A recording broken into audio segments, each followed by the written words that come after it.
vous avoir invité. Bonjour à tous. Bienvenue pour cette première démonstration de vol d'oiseaux de proie de la journée.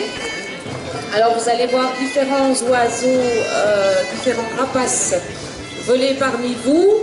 2-3 petites consignes de sécurité pour que tout se passe au mieux. Je demanderai à tous les propriétaires de chiens de se mettre un peu en retrait, c'est-à-dire ne laissez pas les chiens à vue des oiseaux. Pour certains de ces oiseaux, les chiens sont des prédateurs. Voilà. Donc c'est important pour que l'oiseau soit suffisamment à son aise. C'est pas un exercice facile hein, de voler parmi vous, il y a beaucoup de bruit, il y a beaucoup de monde, etc. Donc si on peut éviter qu'il ait en plus peur des chiens, c'est mieux. Voilà, ça c'est une chose. Les enfants, je vais vous demander si vous avez des ballons, des épées, des arcs à flèches et toutes sortes d'objets de ce genre, de les déposer au sol et pendant une petite demi-heure, de les laisser bien à côté de vous. Voilà, asseyez-vous, mettez-vous à l'aise. Si jamais il y a un oiseau qui s'approche un petit peu de vous, pas de panique, tout va bien. Ils sont entraînés pour ça. Donc, ça ne sert à rien de crier, il ne faut pas essayer de lui attraper la patte ou de le caresser. Ça reste malgré tout, même si ce sont tous des oiseaux qui sont nés, qui sont issus d'élevage et nés en captivité, ça reste des animaux à moitié sauvages. Voilà. Alors, la fauconnerie, c'est avant tout l'art de chasser avec un rapace. C'est-à-dire qu'on substitue le fusil et on utilise à la place un rapace. Dans ce cas-ci, aujourd'hui, on va plutôt vous montrer des vols. Donc, on va appeler ça de la volerie. On ne va pas chasser, évidemment, hein, la chasse n'est pas ouverte. Et nos oiseaux étant issus d'élevage, ils ont l'inné, l'instinct, si vous voulez, de la chasse, mais ils n'ont pas l'acquis. Ça veut dire que c'est à nous, fauconniers, de leur apprendre à tuer une proie. Dans le cas des oiseaux que vous allez voir voler aujourd'hui, ils ne l'ont pas appris, ce sont des oiseaux de démonstration. Alors, on commence tout de suite avec Arès. Arès, c'est un nocturne, un hibou, un grand-duc du Bengale. C'est le cousin de notre grand-duc européen.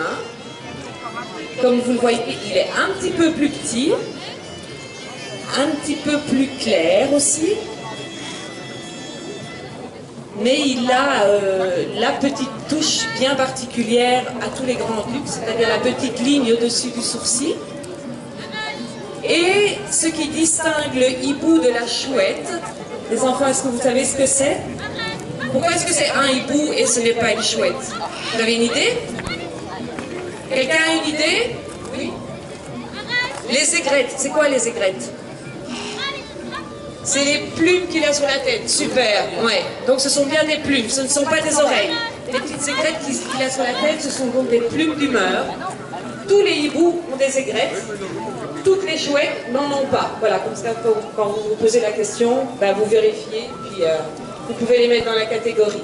Donc Arès, il fait partie d'une famille qui s'appelle les Strigidés, qui comprend toutes les espèces et toutes les sortes de hiboux. Et certaines chouettes. On comptabilise à plus de 230, 250 espèces différentes de par le monde. Donc c'est assez énorme. Alors vous voyez qu'il tourne la tête assez fortement. En fait, leurs yeux sont fixes dans les orbites. Donc ils ne peuvent pas regarder à gauche ou à droite. Mais ils ont cette faculté de tourner la tête jusqu'à 270 degrés pour pouvoir regarder où ils vont. Il faut savoir qu'un nocturne est presbyte. Donc il voit très très mal de près. Plus il va approcher de la proie, plus il va voir flou. Donc comment est-ce qu'il va se diriger pour arriver à l'attraper? C'est essentiellement à l'ouïe.